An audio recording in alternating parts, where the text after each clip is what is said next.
trabajando con la metodología CRO, estamos ya en la tercera etapa: análisis, hipótesis y test. Pero antes de continuar, me gustaría haceros una pequeña reflexión. Cuando leemos cosas en internet sobre lo que es CRO, uno de los recursos donde más fácilmente solemos llegar o que más información solemos encontrar es precisamente sobre esta parte, la de testing. ¿Por qué? Porque es como la parte de monto el experimento, veo este dato, etcétera, etcétera.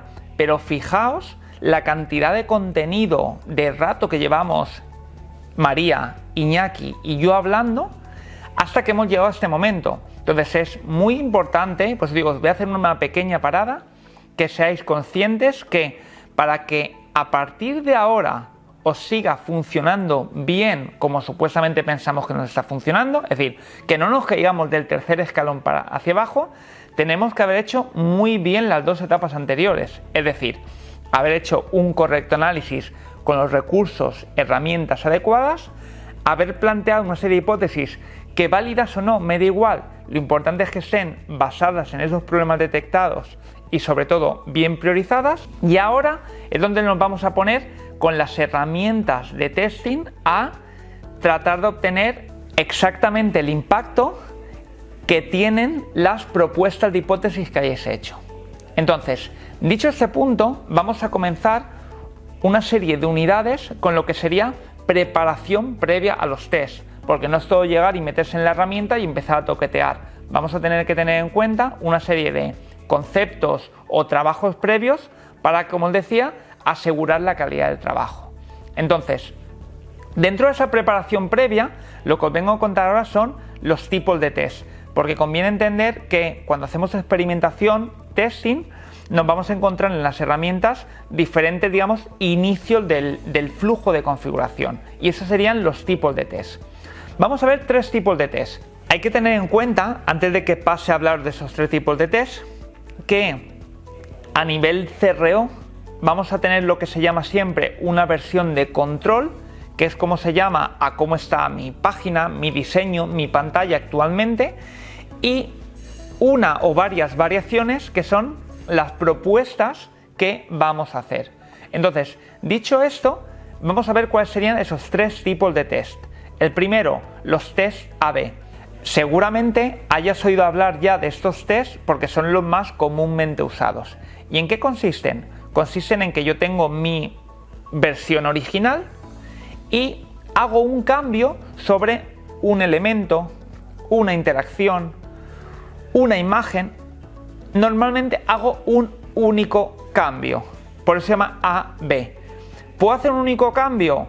No, puedo hacer diferentes cambios siempre y cuando engloben el mismo concepto. Es decir, yo tengo un área muy enmarañada o a nivel de contenido tengo un área muy confusa y redacto de nuevo todo el contenido.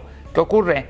Que tú, a medida que vas aplicando más cambios, posiblemente luego te va a ser más difícil saber si es un párrafo, si es otro. Pero digamos que para mí un test AB sería prueba de conceptos. Yo tengo un concepto que no me funciona y hago una variación de un concepto que creo que me va a funcionar mejor. Siguiente tipo de test serían los test multivariable. Ojo, porque lo que te voy a contar ahora suena muy prometedor, pero hay que tener cuidado. Los test multivariables serían similares a los test AB. Yo hago un cambio. No, yo puedo hacer varios cambios sobre un elemento. Y te voy a poner un ejemplo muy sencillo. Imagínate que tienes un botón y ese botón actualmente es de color verde y pone un texto: añadir a carrito. Posiblemente te plantees, ¿qué pasaría si yo pongo el botón de otro color porque ese tono de verde no me gusta?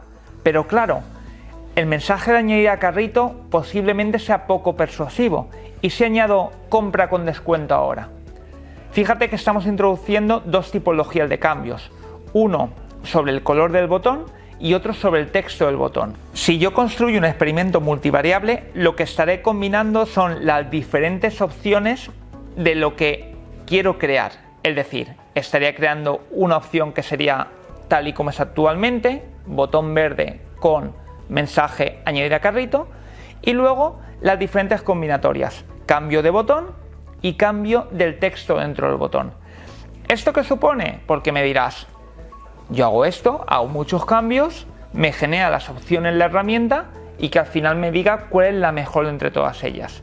Pues bien, lo primero es que este tipo de test realmente tienen una base que es más complicada de entender a nivel de lo que está ocurriendo. Con lo cual, yo te diría que tranquilo, que tienes momento para hacer ese tipo de test. Y además, segundo, para mí, inconveniente, los tests van a necesitar cierto volumen de tráfico para poder obtener resultados. De modo que cuantas más combinaciones hagas, más tráfico vas a necesitar que pase por esa página tuya donde estés aplicando el test. De modo que, pese a que lo entiendas, pese a que te guste, yo te diría, si no tienes demasiada experiencia con la metodología de CRO, te diría que te esperes porque ya tendrás tiempo de probarlo. Y luego tenemos el tercer tipo de test, los denominados split test o test de redirección. ¿Y en qué consisten? Cuando yo pruebo una página completa frente a otra página completa. Y sería un ejemplo muy claro. Nosotros tenemos, imaginaos, una ficha de producto que funciona muy bien. Ahora bien, vamos a lanzar unas campañas en Facebook Ads y sabéis que siempre en campañas de pago se tiende a crear páginas nuevas completamente diferentes. ¿Yo soy 100% consciente de que esa nueva página me va a funcionar? Yo no apostaría mi dinero por ello. ¿Cómo me aseguro si es mejor o no? Realizo lo que es un split test. Envío todo el tráfico a mi página original y los algoritmos de estas herramientas que veremos más adelante decidirían si el usuario ve esta página o ve la versión nueva que le propongo. Hasta aquí te he contado 3 de los principales tipos de test que vas a poder realizar en las herramientas de experimentación. Mi consejo, empieza por lo sencillo, no te compliques. CRO no se acaba, CRO estamos empezando, con lo cual lo importante es que sigas la metodología, aprendas de cada paso que hagas y ya verás como poco a poco puedes ir haciendo cosas mucho más evolucionadas.